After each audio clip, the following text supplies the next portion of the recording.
अंतिम बेला की ओर हैं हम सब। जीवन के कई पहलुओं पे बातें हुई। घर परिवार में कैसे हम सबको रहना है, पूजा क्या है, धर्म क्या है, साफ सफाई, सामाजिक कर्तव्य, पारिवारिक कर्तव्य, सभी विषयों पे कुछ कुछ बातें हुई। मुझे कल से थोड़ा लग रहा था कुछ मुद्दे जो कबीर साहब का खास मुद्दा है, भ्रम, अंधविश्वास, चमत्कार, कल्पना, इन सब विषयों पे बातें नहीं हुई है। तो मैंने सोचा चलो थोड़े समय में इन विषयों पे कुछ कुछ सदगुरु कबीर साहब का संदेश रख दूं। यद्यपि ये दार्शनिक पक्ष है और दार्शनिक पक्ष थोड़ा जटिल होता है, लेकिन कोई कठिन नहीं होता। आजकल माताएं तो सभी तरफ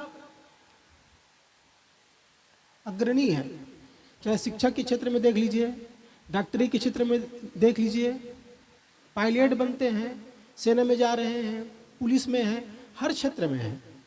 तो दार्शनिक विषयों को समझना कोई कठिन बात नहीं है, बस ध्यान देने की आवश्यकता है। बस आप लोग उबे तो नहीं है ना इतना लंबा सत्संग से? माताएं उबे तो नहीं है लंबे सत्संग से? नहीं ना, डूबे हैं ना, बढ़िया। हम लोग तो सोच रहे थे 2 मीटिंग में हो 2.5 घंटे का, ताकि बीच में रेस्ट हो जाए, क्योंकि एक बार की लंबे समय बैठने से भी प्रभाव तो होता ही है, कैच करने की अपनी एक क्षमता होती है अपने माइंड की। तो हम लोग सोच रहे थे, लेकिन गांव के लोग बोले नहीं, एक टाइम ही ठीक है। हमारे जो सत्संगी हैं वो कोई सामान्य सत्संगी नहीं है, वो लोग अक्खर सत्संगी हैं, 6-6 घंटा भी सुने कोई फर्क नहीं पड़ता ऐसे करके। हम लोग कहा अच्छी बात है भाई, चलो। सदगुरु ने कहा है, संतों बोले ते जग मारे, अन बोले ते कैसक बनी है, शब्द ही कोई न विचारे। पहले जन्म पुत्र का भयऊ, बाप जन्मिया पाछे, बाप पूत की एक नारी, ई अचरज कोई काछे। लंबा पद है, सबको नहीं लूंगा। संतों बोले ते जग मारे, साहब कहते हैं ऐ संतों, मैं सत्य बात कहता हूं संसार के सामने तो मुझे मारने दौड़ते हैं, लेकिन अन बोले ते कैसक बनी है, शब्द ही कोई न विचारे। बिना बोले काम कैसे बनेगा? लोग शब्दों पर विचार नहीं करते। बोलना तो हो गई। देखिए, एक होता है मनोरंजन और एक होता है आत्मरंजन। नाच नौटंकी में जाते हैं, सिनेमा में जाते हैं, वहां मनोरंजन होता है, मन का रंजन। और सत्संग में आते हैं ना, वहां आत्मरंजन होता है, आत्म परिष्कार की बातें, चेतना रूपांतरण की बातें। यह मनोरंजन नहीं होता। हमारे संत लोग जितनी बातें आपके सामने रखी है ना, सब जीने के लिए है। साहब जी ने साफ सफाई की बात कही, जीना है उसको, उतारना है जीवन में। साहब ने सम्मान की बात, शांति की बात, स्नेह की बात, वो उतारने की चीजें हैं, मनोरंजन की चीज नहीं कि बस इधर से सुने इधर से निकल जाए। नहीं तो आपकी कीमत 1000 बस की है, ज्यादा की नहीं है। हाँ, इधर से सुन के इधर नहीं निकालना है, समाना है, हाँ, पचाना है उसको, जीवन में उतारना है। 1 लाख का बनाना है, 1000 वाला काम नहीं चलेगा। एक दिन मैं कह रहा था, जैसे आप भोजन करते हैं ना, तो भोजन करने मात्र से लाभ नहीं मिल जाता। लाभ कब मिलता है? जब वो पचता है, तब लाभ मिलता है ना।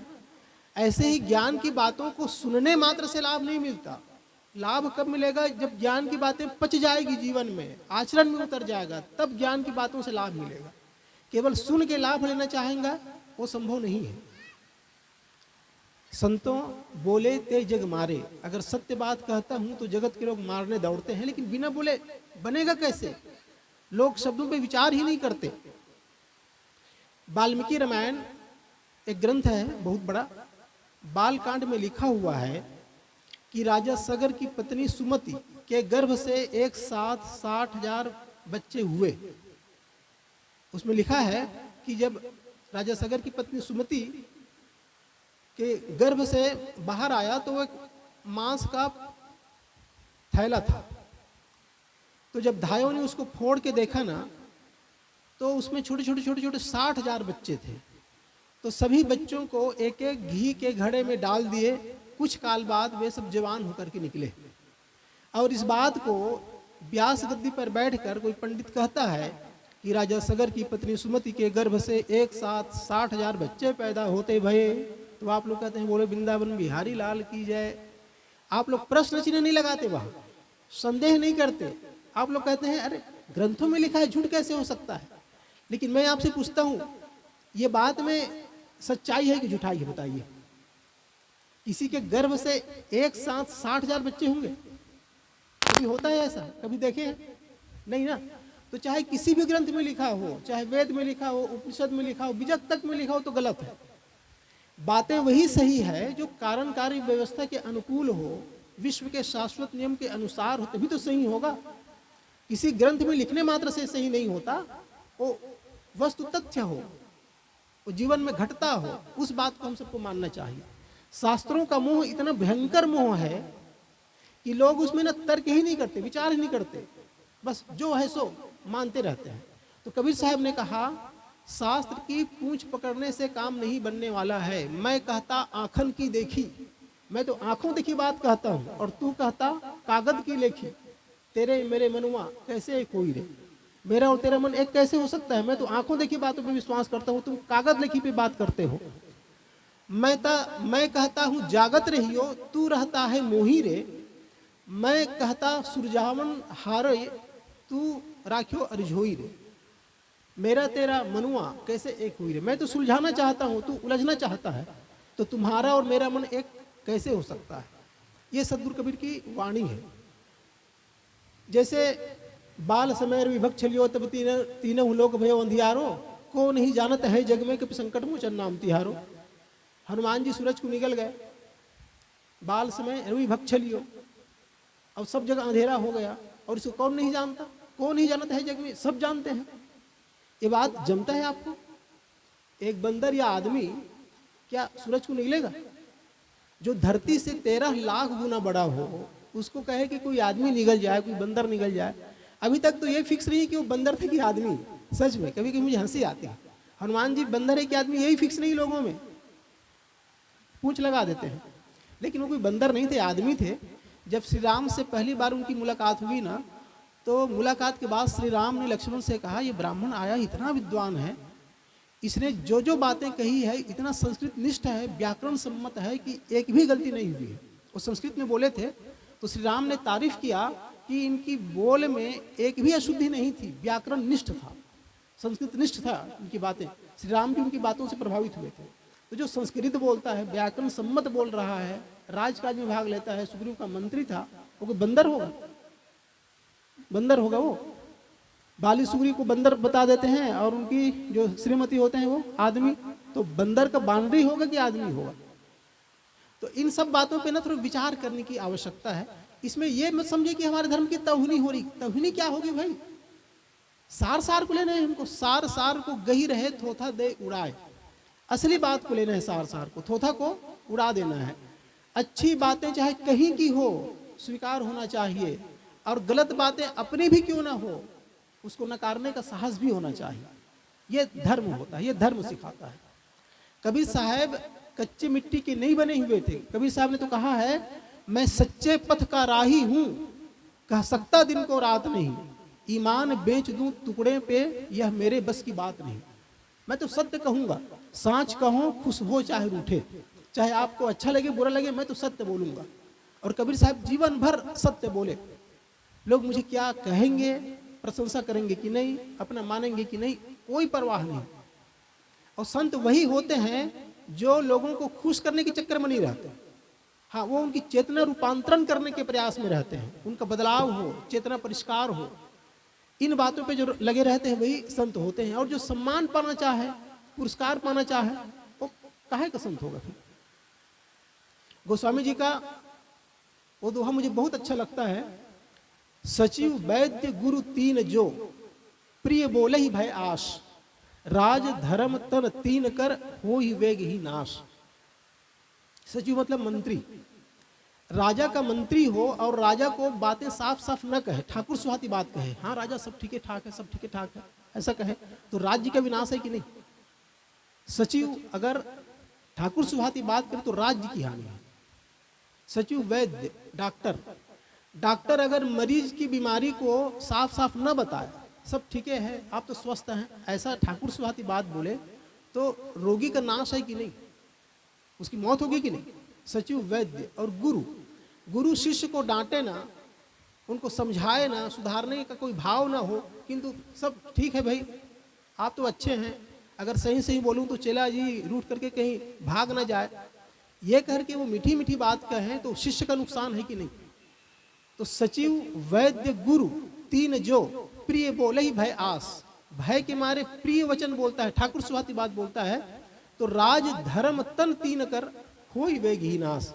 सचिव के झूठ बोलने से राज्य का नुकसान, वैद्य के झूठ बोलने से रोगी का नुकसान, और गुरु के झूठ बोलने से शिष्य के धर्म का नुकसान होगा। सचिव, वैद्य, गुरु तीन जो प्रिय बोले ही भय आस, राज धर्म तन तीन कर हो ही वेग ही नाश। इसलिए संत जन कभी लिपापोती नहीं करते, वो सीधा सीधा बोलते हैं। संतों बोले ते जग मारे, अगर सत्य बात कहता हूं तो लोग मारने दौड़ते हैं, लेकिन बिना बोले मुझे रहा नहीं जाता, सत्य को कहना ही होगा। एक जगह एक मुसलमान भाई थे और हिंदू भाई, दोनों बैठे थे, तो दोनों अपने अपने धर्म की बातें कह रहे थे। तो मुसलमान भाई ने कहा, अरे जानते हो हमारे मोहम्मद साहब बड़े चमत्कारी थे, एक बार वे बैठे थे तो उनको भूख लगी, तो हाथ को ऐसा लंबा किया और समुद्र पे ले गया हाथ को, और वहां से व्हेल मछली को उठा लिया, समुद्र से व्हेल मछली को उठा लिया, फिर उसको सूरज के पास ले गया और सेंका और सेंक करके खाया, ऐसा कहा। अब सोच लो, गप्पबाजी की भी हद होती है, समुद्र से व्हेल मछली को उठा लिया, सूरज पे सेंका, वो खाया, ऐसा कहा। तो हिंदू भाई ने कहा, बस बस तुम्हारे मोहम्मद के पास इतना ही चमत्कार है कि केवल सूरज पे सेंका, और हमारे हनुमान जी तो सूरज को ही निकल गए, तो आपके मोहम्मद बड़े हुए कि हमारे हनुमान जी बड़े हुए। तो फिर वो सकुचा गए। ऐसे गप्पबाजी होती है धार्मिक लोगों में, अपने अपने इष्ट को दादा सिद्ध करने के चक्कर में जो जो बातें बोलते हैं, उल्टी सीधी बातें, जिनका तर्क से कोई मतलब नहीं, विवेक से कोई मतलब नहीं। तो हमें तार्किक बनना है। भावना बहुत अच्छी चीज है, लेकिन भावना के साथ में विवेक भी होना चाहिए। बुद्धि के दीवार में श्रद्धा के झरोखे, सदगुरु ने कहा है, या श्रद्धा की दीवार में बुद्धि के झरोखे। दीवार हो उसमें खिड़की ना हो तो अच्छी बात होगी क्या? तो श्रद्धा तो अच्छी बात है, लेकिन बुद्धि के झरोखे, उसमें विवेक भी लगाना चाहिए, तब श्रद्धा काम का है, नहीं तो श्रद्धा अंधश्रद्धा हो जाती है। और धर्म की सही समझ होने न होने से हम लोग इतने ठगाते हैं, जगह जगह जादू टोना, भूत प्रेत, मरी मसान, जिंद चुड़ैल, कोई भी आकर के हमको ठग देता है जी।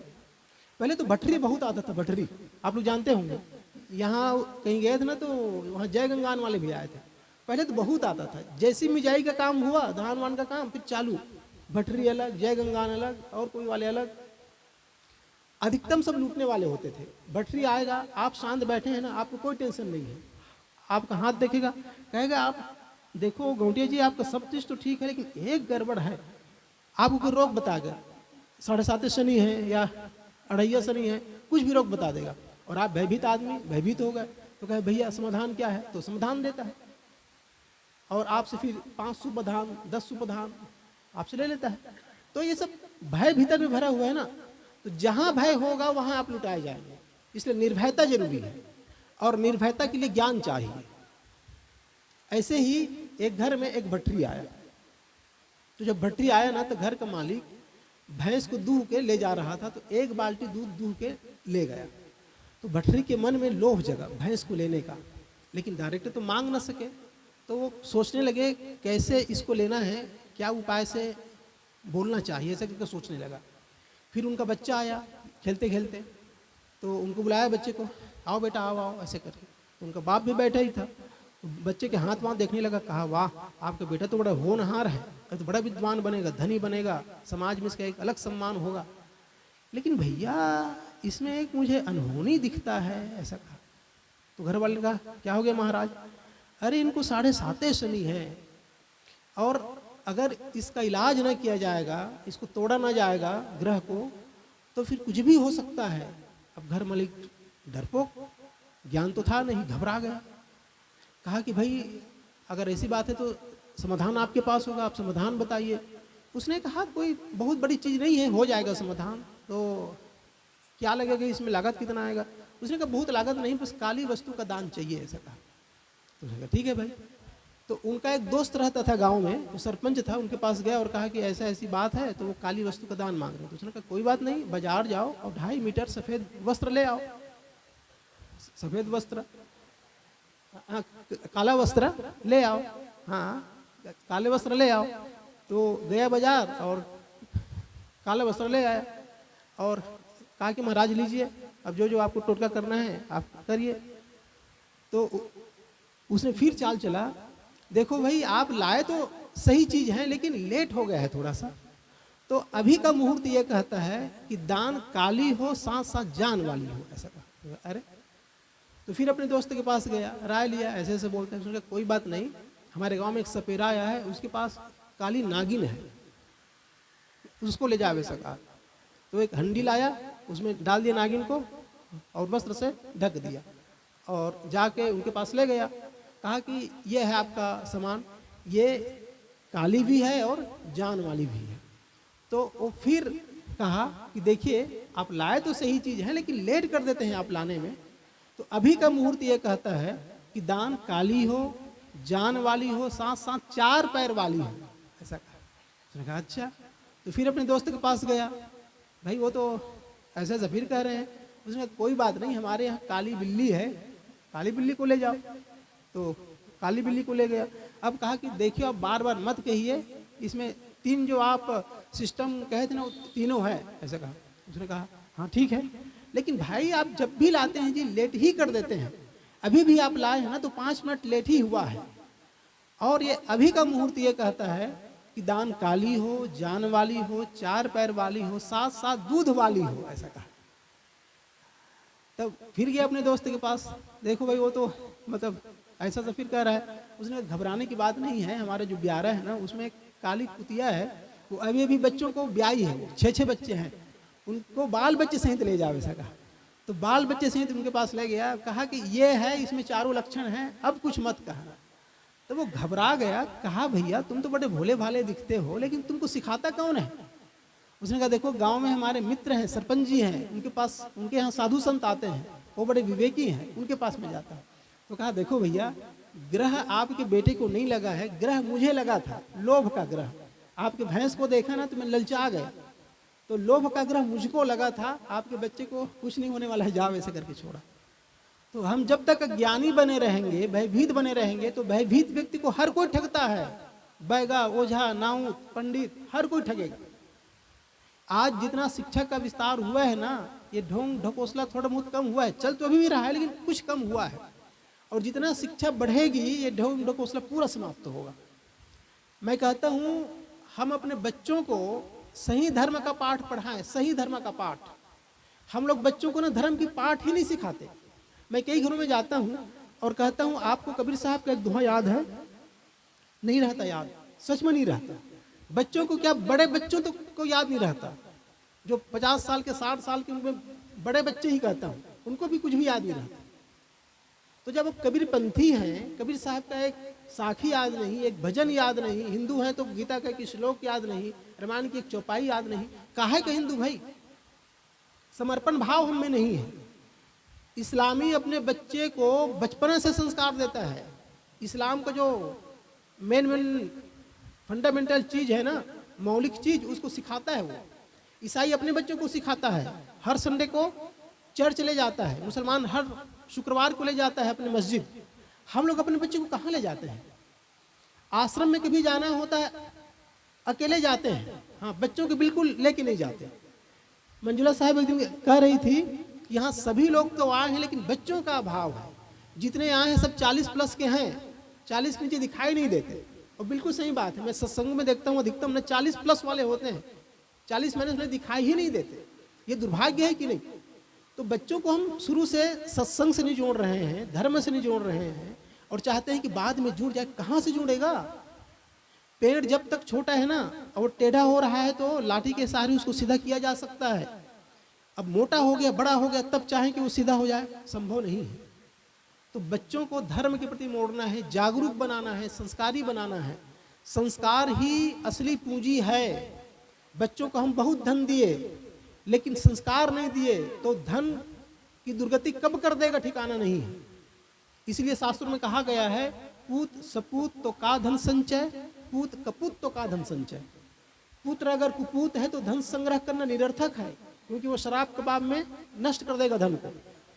और पुत्र अगर सपूत है ना, तो उनके लिए भी धन संग्रह करने की जरूरत नहीं, कमा के खा लेगा वो, क्योंकि मेहनती होगा वो, संस्कारी है। तो पूत सपूत तो का धन संचय, पूत कपूत तो का धन संचय। बहुत संचय करने की आवश्यकता नहीं है। संतों बोले ते जग मारे, हे संतों सत्य बात कहता हूं जगत के सामने, तो मारने दौड़ते हैं, लेकिन बिना बोले बनेगा कैसे? बोलना तो होगा ही ना, बिना बोले काम नहीं चलेगा। हम लोगों को अपने मान्यता की जितनी चिंता है ना, धारणा की जितनी चिंता है, सत्य की चिंता नहीं है। मैं सबको बोलता हूँ, चाहे कबीरपंथी हो, चाहे गैर कबीरपंथी हो, हिंदू धर्म में अनेक मत पंथ है, वो वाले हो, हम सबको सत्य की चिंता नहीं है, मान्यताओं की चिंता है। हम कैसे मानते हैं? सत्संग में अगर हमारी मान्यता के खिलाफ एक भी बातें आ जाती है, हमको भयानक लगता है, अरे वो संत तो क्या क्या बोल रहे थे, सोचना नहीं चाहते।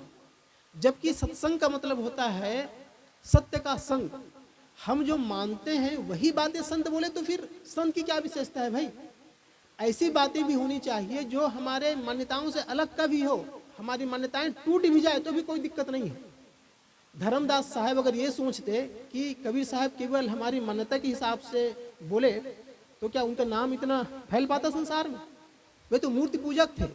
अभी भी बांधवगढ़ में जाएंगे ना, तो पुराने मंदिर हैं जर्जर अवस्था में, मूर्तियां अभी भी है। वो लोग मूर्ति पूजक थे, लेकिन कबीर साहब का ज्ञान मिला तो ऐसे बदल गए कि क्या कहना, भयंकर बदलाव आया। मूर्ति पूजा से एक झटके में पार होकर के आत्म पूजा में आ गए, आत्म भाव में जीने लगे। ये होता है बदलाव, ये होता है चेंजेस। हम लोगों को संत जन रात दिन बताते हैं मूर्ति पूजा व्यर्थ है, मूर्ति पूजा निरर्थक है, कुछ फायदा वायदा नहीं है। ठीक है, मूर्ति रखना गलत नहीं है, मूर्ति पूजा गलत है। अभी साहब कह रहे थे पूजा, पूजा मतलब पूज्य के आचरण का अनुकरण करना, ये पूजा का मतलब है। पूज्य के आचरण का अनुकरण करना। जैसे श्री राम जी की मूर्ति रखे हैं, तो श्री राम में जो जो अच्छाई थी, उन अच्छाइयों को अपने जीवन में उतारना, ये असली पूजा है। हम लोग केवल पूजते बस है, आरती बस उतारते हैं, और वो भी लोभ से। ऊपर आकाश में बैठे हुए श्री राम जी, अब वहां से देख रहा है, बहुत खुश हो जाएगा कि ये अच्छा भगत है, और जैसे मेरा शरीर छूटेगा अपने लोक में ले जाएगा, साकेत लोक में। इस लोभ से मैं श्री राम के पास जाता हूँ, श्री राम के मंदिर में जाता हूँ। अगर उस साकेत लोक को हटा दिया जाए, उस लोभ को हटा दिया जाए, मुझे राम से कोई मतलब नहीं रहेगा। सच में बताता हूँ, हम लोग मूर्ति पूजने में इतने आगे हैं, इतने आगे हैं कि क्या कहना। हम देखने ही नहीं चाहते। 3-4 साल पहले मैं 4 धाम गया था, गंगोत्री, यमुनोत्री, केदार, बद्री। तो वहां देखा गंगोत्री में गंगा बह रही है, उसको देखने वाले नहीं है। गंगोत्री जहाँ से गंगा निकली है, उसको देखने वाले की भीड़ नहीं है। और वहीं गंगा माता का मंदिर है, गंगा माता का मंदिर, वहाँ जो भीड़ है, गंगा माता के मंदिर का दर्शन करने के लिए जो लाइन ऐसा ऐसे ऐसे ऐसे ऐसे ऐसे कम से कम 3 से 4 घंटे लगता मंदिर के दर्शन के लिए। और असली गंगा जो बह रही उधर लोग नहीं है। तो एक सन्यासी भी मिला था, वो तो बहुत उत्तेजित होकर के कहे, यह है हिंदू की जात, हिंदू की जमात। इनको हकीकत से इतना बैर है, इतना विरोध है, मूर्ति पूजने में डटे हुए हैं, और जो हकीकत गंगा है उस पर इनका ध्यान ही नहीं है। भारत माता, भारत माता का मतलब उत्तर से दक्षिण, पूरब से पश्चिम तक जो भूभाग है, उसको एक काल्पनिक माता का फोटो बना देते हैं, भारत माता। बाकी भारत कोई माता नहीं है, भारत कोई पिता नहीं है, वो तो जमीन का एक भाग है ना, उसको भारत माता। लेकिन जब पूजना होता है ना, तो भारत माता को जो फोटो है ना, वहां हम लोग आरती उतारते रहते हैं, अगरबत्ती जलाते रहते हैं। और भारत की जो असली माता है, हाँ, इनको कभी सम्मान नहीं देंगे, इनका आदर नहीं करेंगे। और पूजना होगा तो भारत माता का फोटो बना करके उसको पूजते हैं। सही है ये? सही है ये कि गलत है? छत्तीसगढ़ महतारी, छत्तीसगढ़ महतारी का फोटो बना लेते हैं, और छत्तीसगढ़ की माताओं को कभी सम्मान नहीं करेंगे। दुर्गा माता को 9 दिन का रख के पूजेंगे, घर की माता की उपेक्षा होगी। तो हम लोग मूर्ति पूजा से ऊपर उठेंगे कि नहीं? मैं कई लोगों को पूछता हूँ, भाई मूर्ति पूजा से फायदा क्या है आपको, क्या मिलता है बताइए? जैसे मेरा घर है, ठीक, वहाँ 33 कोटि देवी देवता है। अब मुझे 2 दिन के लिए कहीं बाहर जाना है घर से, तो क्या 33 कोटि देवी देवता के भरोसे में जाऊंगा कि ताला के भरोसे जाऊंगा? बताइए, ताला के भरोसे जाऊंगा कि 33 कोटि देवी देवता के भरोसे जाऊंगा? ताला के। मतलब हमको भी पता है देवी देवता में कोई ताकत नहीं है, ताले में ताकत है। ताले पे जितना विश्वास है उतना देवी देवता पे हमको विश्वास नहीं है, हम भी जानते हैं। हाँ, लेकिन जब पूजने की बात आएगी ना, तो वो 33 करोड़ की पूजते रहेंगे। तो हमें इस मानसिकता से थोड़ा निकलने की जरूरत है भाई। मूर्ति रखना गलत नहीं, चित्र रखना गलत नहीं, चित्र से चरित्र की याद आती है, मूर्ति से उनकी जीवन की याद आती है, गलत नहीं है। लेकिन उसकी आरती उतार करके भोग और मोक्ष मांगते हैं ना, वो गलत है। इससे हमें पार होने की आवश्यकता है। मैं कभी कभी कहता हूं, जैसे शिव एक महापुरुष थे, उत्तर से दक्षिण तक सब जगह शिव की पूजा है। दक्षिण में तो और ज्यादा है, यहाँ से कहीं ज्यादा दक्षिण में शिव की पूजा है। तो कहीं ना कहीं वे महापुरुष रहे होंगे, तभी उनकी होती है पूजा। उनमें ज्ञान रहा होगा, गुण रहा होगा, समाज के लिए कुछ किए रहे होंगे, तभी होती पूजा। तो सम्मान करना एक अलग चीज है, लेकिन जितने शिव मंदिर जाने वाले हैं ना, सब केवल लोभ की दृष्टि से जाते हैं। लोभ की दृष्टि से धन मिल जाए, स्वास्थ्य मिल जाए, बाल बच्चे हो जाए, सम्मान मिल जाए, बस यही चक्कर रहता है। शिव के आचरण मेरे जीवन में आए, किसी का ध्यान नहीं रहता। मैं शिव के बारे में बोलता हूं, आप शिव का फोटो देखेंगे ना, तो माथे पे क्या है? चांद है ना, शिव के माथे पे चांद है, और जटप से क्या निकल रही है? गंगा। गले में क्या है? सांप, और कान में बिच्छी, और गले में हलाहल विष। जब सागर मंथन से जो हलाहल जहर निकला था, कोई लेने को तैयार नहीं हुआ, तो शिव जी लिए थे। तो गले में हलाहल विष, इधर बिच्छी, इधर नाग, लेकिन एक तरफ गंगा एक तरफ चांद। मतलब जहर 3 है, बिच्छू, सांप और जहर। जीवन में जहर हो, प्रतिकूलता हो, संकट हो, बाधा हो, समस्या हो, उसके बावजूद भी जो शीतल रहना जानता हो, कूल रहना जानता हो, शांत रहना जानता हो, उनका नाम शिव है। अब शिव की सिर्फ पूजा करने की जरूरत है कि सीखने की जरूरत है? हमारे जीवन में भी संकट हो, बाधा हो, समस्या हो, लेकिन संकट और बाधा के बीच में भी मैं कूल रहूं, शांत रहूं, ठंडा दिमाग रखूं, यह आवश्यक है। हम लोग शिव जी में क्या चढ़ाते हैं? बेल का पत्ता। बेल का पत्ता मैं कहता हूँ वहाँ चढ़ाओ न चढ़ाओ, खाओ जरूर, बहुत फायदे की चीज़ है। सच में बेल पत्ता बहुत फायदे की चीज़ है, पेट की सफाई के लिए। गर्मी में बेल फल फलता है, जरूर खाना चाहिए। लोग तोड़ तोड़ के फेंक देते हैं, खाते नहीं, और कई प्रांत वाले तो खाते हैं। बहुत अच्छी चीज़ है वो। अगर 2 महीने बेल का यूज कर लेना, आपका डाइजेशन प्रॉब्लम बिल्कुल ठीक हो जाएगा, अंदर से साफ कर देते हैं। अगर 6-6 महीने, साल भर कभी कब्जियत जिनको हो, कब्ज पूरी तरह से साफ कर देगा वो। इतनी अच्छी चीज़ है बेल। तो बेल पत्ता वहाँ चढ़ाओ ना चढ़ाओ, मैं नहीं कहता मत चढ़ाओ, लेकिन बेल पत्ता अपने शरीर में भी यूज करो, बहुत अच्छी चीज़ है। साहब कह रहे थे तुलसी को पूजते हैं, तुलसी का पत्ता नहीं खाते कभी। इतनी औषधि है, तुलसी जड़ से लेके पत्ते तक, बीज तक, इतनी औषधि वाली चीज़ें हैं, लेकिन हम लोग केवल पूजते बस हैं। हर गांव में 5 से 10 पीपल का पेड़ होना चाहिए। पीपल का पेड़, वायु शुद्ध होता है उससे, उसकी टहनी बहुत मुलायम होती है ना, तो हमेशा हिलता रहता है। तो ऑक्सीजन देने वाला पेड़ पीपल है, बरगद है, तुलसी है। ये गांव में जरूर 4-5 रहना चाहिए। पहले के बुजुर्ग लोग इसका ध्यान रखते थे, तालाब के किनारे जरूर बोते थे। हर गांव में 3-4 बरगद पीपल रहता था। आज के बच्चे कहाँ ध्यान देते हैं? तो हमें पीपल बरगद को पूजने की वस्तु नहीं बनाना है, उसका उपयोग करना है।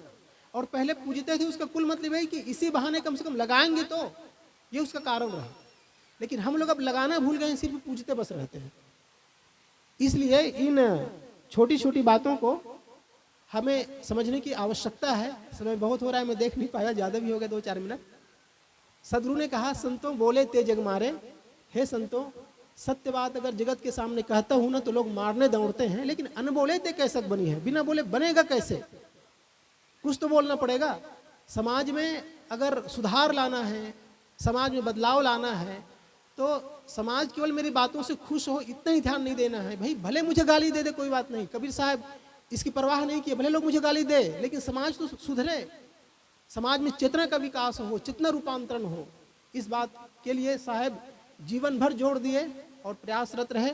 120 साल की लंबी अवधि पाए थे और 120 साल में केवल वो भ्रम, अंधविश्वास, जाति पाति, अस्पृश्यता, जो कुछ समाज में बुराई फैली थी, सबको समाप्त करने का प्रयास किया। हम लोग कबीरपंथी हैं, कबीर साहब के अनुयायी हैं, तो कबीर साहब के पद चिन्हों पे हमको भी चलना है। और कबीरपंथी अगर सामने आ जाए ना, कबीरपंथी की संख्या कम नहीं है, बहुत है, लेकिन हम लोग खुद कबीर साहब को समझे नहीं है, उनको हिंदू भगवान ही मान लिए हैं। अधिकतम लोग कबीर साहब को ना हिंदू भगवान के रूप में मानते हैं, बस जो राम के जीवन में वो लोग मानते हैं ना हिंदू लोग, बस कबीर साहब को सब हम लोग मानते हैं। तो थोड़ा सोचने की जरूरत है भाई। कबीर साहब महापुरुष थे, कबीर साहब को भगवान न बनाए, उनको महापुरुष ही रखे, तब कुछ सीख पाएंगे। हम लोग महापुरुष बना भगवान मान लेते हैं, फिर चमत्कार इतना डाल देते हैं कि वो आदमी नहीं रह जाता, वो भगवान रह जाता है, फिर सीख नहीं पाते। तो हमें महापुरुष मान के रखना है और उनसे सीखना है, तभी हमारे जीवन में बदलाव होगा। 3 दिन में आप लोग जीवन के अनेक पहलुओं पर बातें सुने, घर परिवार में कैसे प्रेम से रहना है, समाज के प्रति हमारा क्या दायित्व है, धर्म के प्रति कैसी सोच रखना है, शांति जीवन की सर्वश्रेष्ठ चीज़ है, सब कुछ हो लेकिन शांति ना हो तो थोथा है। इन बहुत सारे पहलुओं पे संजन आपके बीच अपनी बातें रखी। मैं चाहता हूँ उन बातों को गंभीरता से लें, सोचें, विचारें। जैसे बैल होता है ना, पहले खा लेता है, फिर जुगाली करता है, पागुर मारता है, वैसे जो कुछ सुने हैं 3 दिन में ना, उस पर पागुर मारने की ज़रूरत है, चिंतन करने की ज़रूरत है, सोचने की ज़रूरत है, तभी जीवन में रूपांतरण आएगा। मैं आप सबको बहुत बहुत धन्यवाद देते हुए अपनी वाणी में विराम देता हूँ। बोलिए सदगुरुदेव की साहेब बंदगी साहेब। बोलिए सदगुरुदेव की जय, सदगुरु कबीर साहेब की जय। अभी हम सब साहब जी के बहुत अनमोल विचार से लाभान्वित हो रहे थे। सुधार ही अपने जीवन का उद्धार का लक्ष्य है। आज 3 दिवसीय कार्यक्रम के अंतिम पड़ाव, अंतिम सत्र और कार्यक्रम के अंतिम क्षण, बस कुछ समय और है, फिर यह सत्संग कार्यक्रम विराम हो जाएगा। इस कार्यक्रम के अंतिम क्षण में कार्यक्रम के आयोजक बंधुओं से अनुरोध करता हूँ, वह अपनी अंतिम पूजा की पूरी व्यवस्था कर लेवे। पूजा की सामग्री, प्रसाद, आरती और संतों की भेंट बंदगी बस कुछ क्षण पश्चात होनी है। आइए इस सत्संग की अंतिम छोर पर आशीर्वाद रूप हमारे बीच वयोवृद्ध संत कबीर आश्रम परसा टोला से आए हुए हैं, तो उनसे मैं करबद्ध अनुरोध करता हूं कि वह अपने अनमोल विचार हम सभी के बीच रखें और इस आज की कार्यक्रम सभा को समापन रूप दें।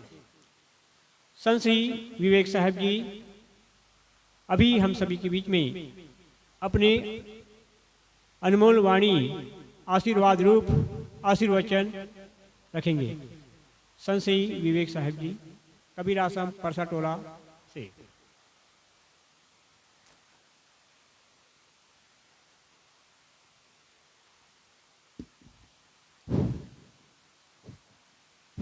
एक सूचना और है, अभी एक भाई आए थे कार्यक्रम आयोजक संबंधी से, उसने कहा है कि इस सत्संग मंच पर या पंडाल के नीचे जितने भी श्रोतागण हैं उनके लिए कार्यक्रम के जस्ट उठने के समय बाद उनका भोजन का कार्यक्रम, खाना का व्यवस्था कार्यक्रम आयोजक बंधु अपने प्रांगण में किए हैं। तो आप सभी को मैं पुनः उस बात को सूचना दे दूं कि आप लोग कार्यक्रम के बाद जाएं नहीं, वहां जाकर भोजन प्रसादी लें क्योंकि उन लोगों ने बहुत प्रेम से, विश्वास से आप लोगों के लिए भोजन प्रसाद का व्यवस्था किया है। तो कार्यक्रम के बाद, प्रसाद लेने के बाद, कार्यक्रम आयोजक के घर में जाकर उनके प्रांगण में बैठकर भोजन प्रसादी करेंगे। आइए सुनते हैं संत श्री विवेक साहेब जी से आशीर्वचन।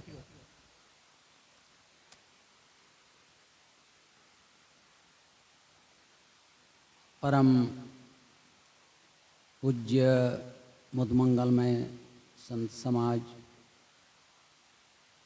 पूजनीय साध्वी समाज, भक्त सज्जन, भक्तिमती माताएं एवं भजन मंडली की सभी साथी, अभी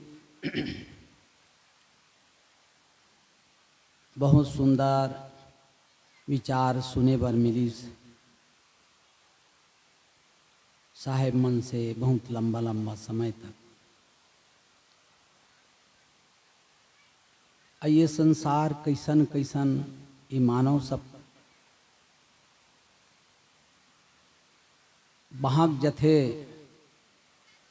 और जेकरे पाथे तेकरे बात ला मान मान के सुनिन, बात ला मान मान के औ में लग जथे, सत्य के निर्णय ला नहीं करन सके तो कहा जाए, कहानी कहे जाए, वो कहानी है भूलन लाल। एक जन गांव के भैया बाहर काम करे बर गीस, काम करे बर गीस और काम करत करत करत ओकर तबीयत खराब हो गई। तबीयत खराब हो गई तो डॉक्टर कर गीस। डॉक्टर की थे कि पाचन शक्ति में थोड़ी कमजोर आगे है,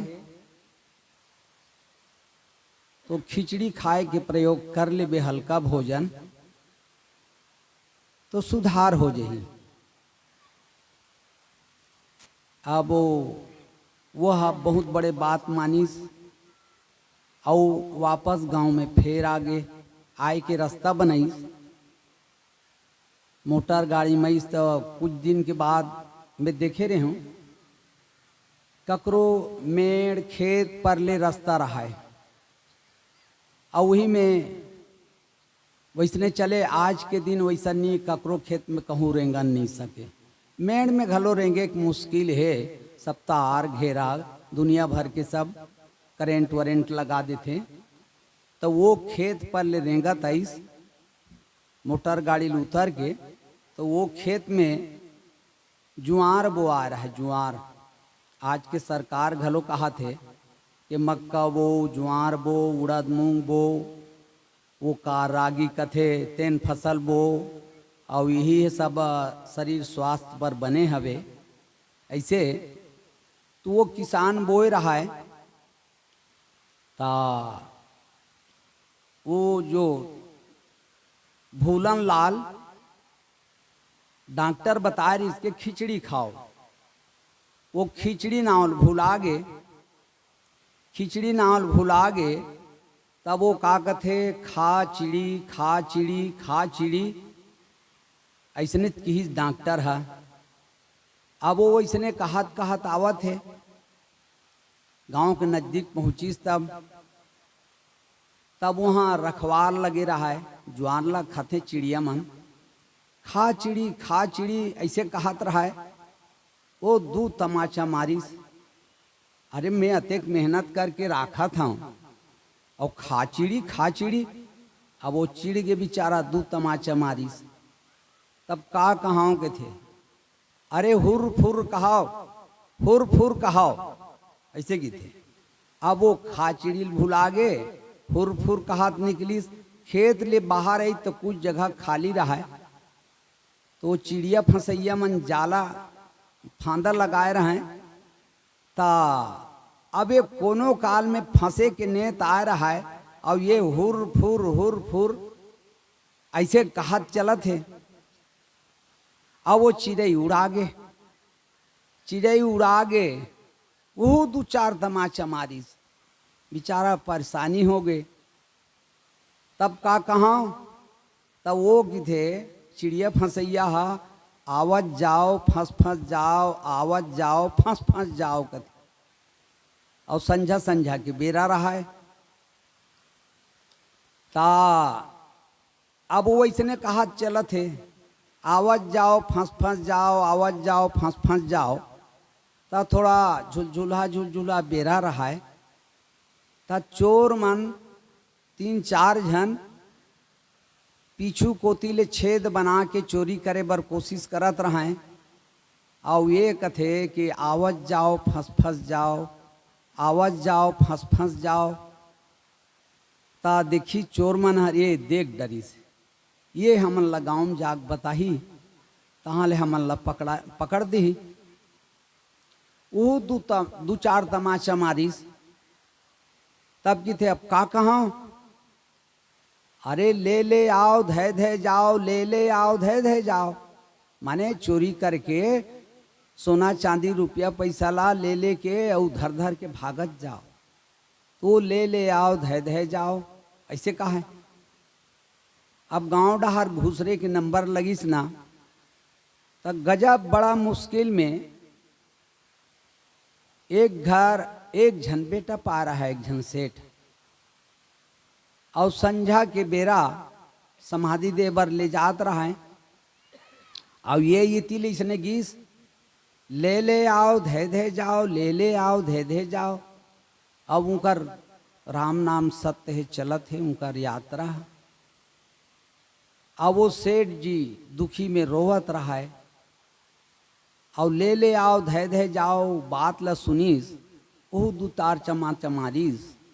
अरे मुरा के तो कौन काल में बेटा पा रहे तेकर जीवन पूरा हो गए, और ले आओ धै धै जाओ तो सबके मौत देखना चाहता। वो दो चार तमाचा मारिस। तब की थे अब का कहा, अरे असकाम कबहू न होए, असकाम कबहू न होए। फिर गांव अंदर घुसरत गीस ना, ता एक घर छठी के बड़ा उत्सव मनात रहा है। छठी के उत्सव मनात रहा है। और ये गीस असकाम कबहू न होए, असकाम कबहू न होए। अब वो मन बड़ा खुशहाली में छठी मनावा थे। तब ये है चिल्लात जात है, असकाम कबहू न होए, असकाम। अरे तो ऐसन काम वो मन सुनी न, ऐसन काम कबहू मत होए। अरे कौन काल में हमू एक जन बेटा पान थे कर छठी मना थन, कबहू न होए। ओहो मन मारे दो चार तमाचा। तब कथे अब का कहा, ता ऐसन काम सब दिन होए, ऐसन काम सब दिन होए।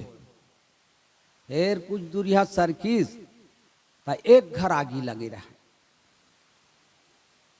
बड़ा परेशानी, आगी लगे रहा है, बड़ा परेशानी। तास काम सब दिन होए, अस काम सब दिन होए। अरे ओहो मनास के पिटान दिन को बेहोश परेशानी।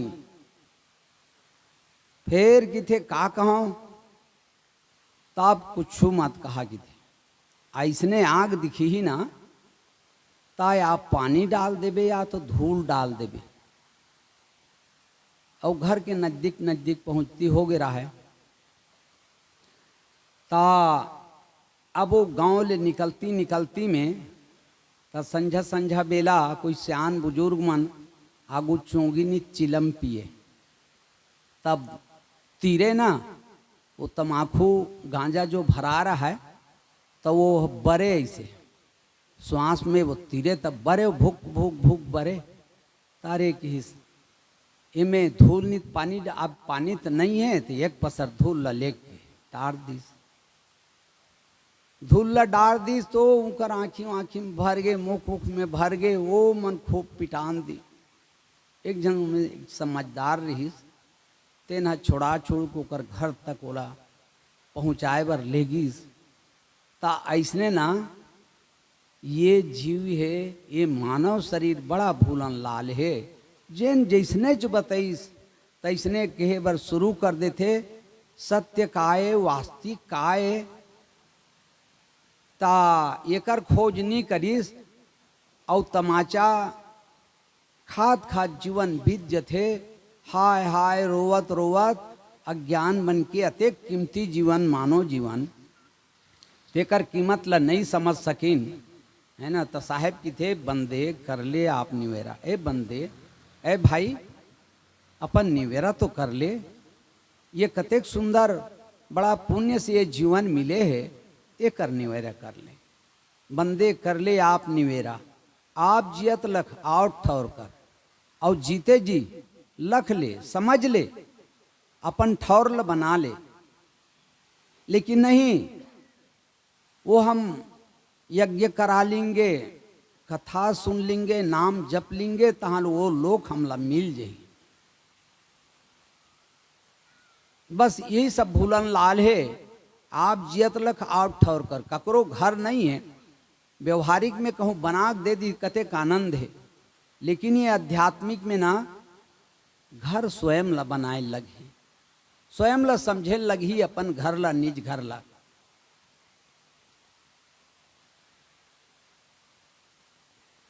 आप जियत लख आप ठौर कर मुए कहाँ घर तेरा, मर जाए के बाद घर नहीं मिल सके न बन सके, जीते जी ये मानव तन पाके अपन घर ला बनाए के जरूरत है।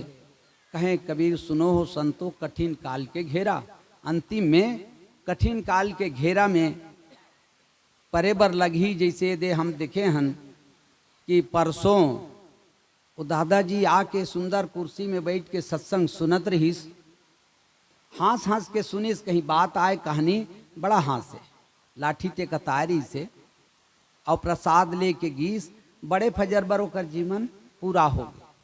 नवा साल में नहीं पहुंचन सकीस,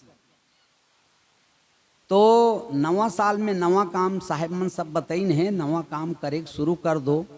नियम कानून ये आध्यात्मिक धर्म के बात है, सब पुराना है सब, पर वो में नया काम हमार करे के शुरू हो जही। ये साध्वी साहेब मन कहत रही ना पुराना साल बाएं बाएं और नवा साल में आए बाएं तो नहीं हो जही हैं, तो आए बाएं नहीं करे के। और मैं देखता हूँ भाई नया साल में सब टूर में जाते तो कतको आए बाएं हो जाते, जीवन पिसा जाते, तो आए बाएं नहीं करे खे, जीवन ला अच्छा सुरक्षित बना के अच्छा रास्ता में चले के। तो मैं ज़्यादा वो कुछ नहीं कहा, और वो बूढ़ा बुजुर्ग के जीवन बड़ा सुंदर गीस, संत मन के बीच में गीस, प्रसाद खा के गीस, वो धन्यवाद है ओकर जीवन ला, है ना। तो ऐसे हमूला अपन जीवन ला बढ़िया बनाना है, अच्छा विचार करके। तो आगे और ज़्यादा कुछ नहीं कहते हुए मैं अपन वाणी ली मेरे विराम देवत हूँ। बोले सदगुरु कबीर साहेब की जय।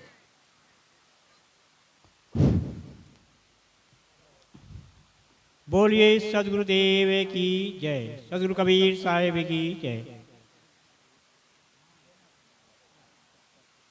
आइए सत्संग की विराम स्थिति पर है। आरती पूजा के पूर्व हमारे भक्त समाज के बीच उपस्थित भक्तराज रामदास जी से अनुरोध करता हूं कि आकर वह इस कार्यक्रम के अंतिम